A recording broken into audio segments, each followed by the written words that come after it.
I'm 6 months pregnant now, pero pinipilit ko pa rin na gumising ng maaga every day. Linggo-linggo niyo ako mapapanood sa Lip Sync Battles Philippines, pero syempre, hindi ako pwede mawalan ng oras para sa asawa ko. Araw-araw ako may trabaho para sa 24 oras, pero hindi yan dahilan para mawalan ako ng oras para sa sarili ko.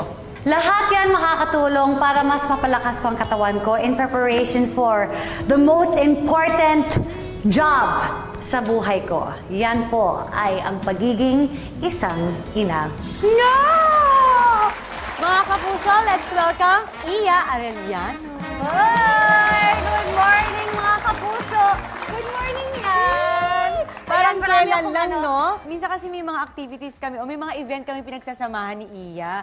Hindi pa kami parehas nabubuntis noon. So, parang nag-usap kami na parang gusto namin ng ganito, ganyan. Ito yung plano namin. Tapos nag-guest ako sa Taste Buddies na buntis ako noon. Sabi niya, sana ako din. Tapos ngayon ikaw na yung buntis. Ako na nga. Ito na nga. Diba? At ikaw, sana punta? Sa Balakang? Wala. Agad-agad.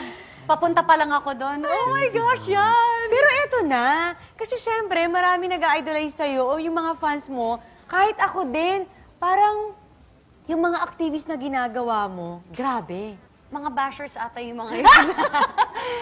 Ang dami nga nagagalit sa akin na, Iya, dapat kapag buntis, nakahiga ka na lang sa kama, dapat magpapahinga ka na lang, dapat ini-enjoy mo yan.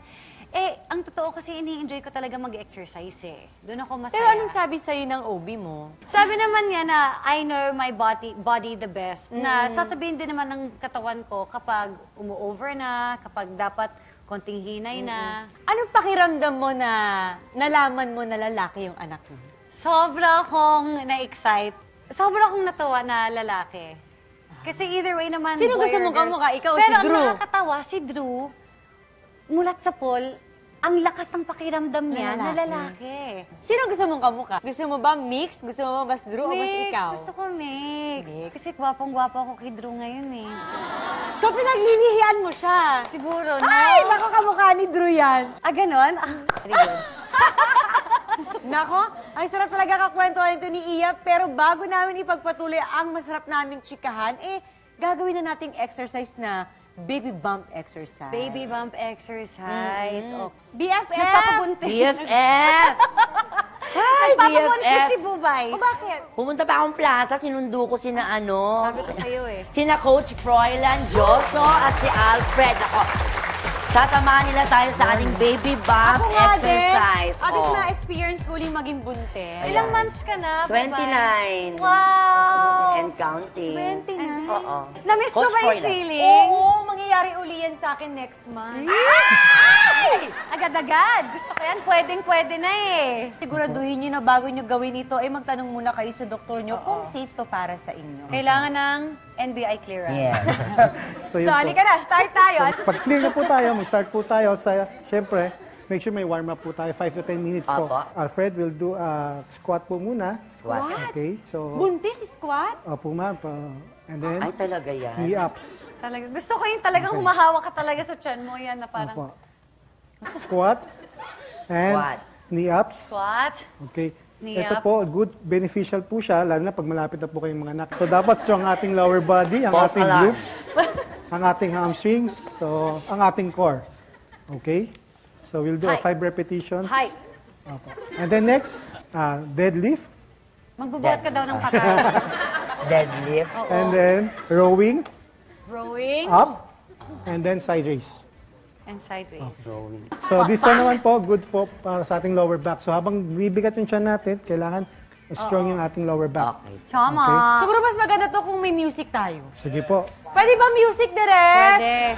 Okay. Ready? Ikaw ba yan? Question lang. Sumakit ba yung lower back mo lalo na nung lumaki na si Zia? Hindi. Hindi sumakit yung Kuya, lower back mo? saglit lang kuya, nag-usap pa sila. Ikaw sumasakit. Ay, sorry. Ready? Okay, natin to. Sorry. Okay. Ready? Pasensya ka na kuya. Sorry na, kuya. Coach Froilan. Proper form, position po muna. Keep your back straight, head up, slightly bend your knee. Okay, 1, 2, go. Down, up, knee ups, 1, faster, 2, Faster daw, huy! down, Beat the music. up, Babam. Tatan. 3, Tatan. Karma, gusto ba kitang 4, last one. Lumagatok. Okay, next exercise, Next. deadlift, rowing, up, side raise. Suntok. Ayun, may ganun pala yun. Up, Nagkalayo. Contraction. Ano nangyari? mga anak na yata. Nakaramdam ka naman ng contraction? 3, last 2, 4, last 1. Okay. Sabagay ito, 4 na kilo na to. Makakaramdam ka rin yan. Gaano katagal pwedeng gawin to ng mga buntis na mag-exercise ng ganyan? Actually, before ka magbuntis, kailangan nag-start ka na. Or Matagal. para tuloy-tuloy siya, healthy, saka fit yung baby, saka kayo na rin po. Pero once na makaramdam, personal po, kayo mismo kahit na hindi sabihin ng trainer or doctor, pag nakaramdam na po kayo ng hindi maganda, stop po kagad. Thank you po. Salamat po. Thank you po.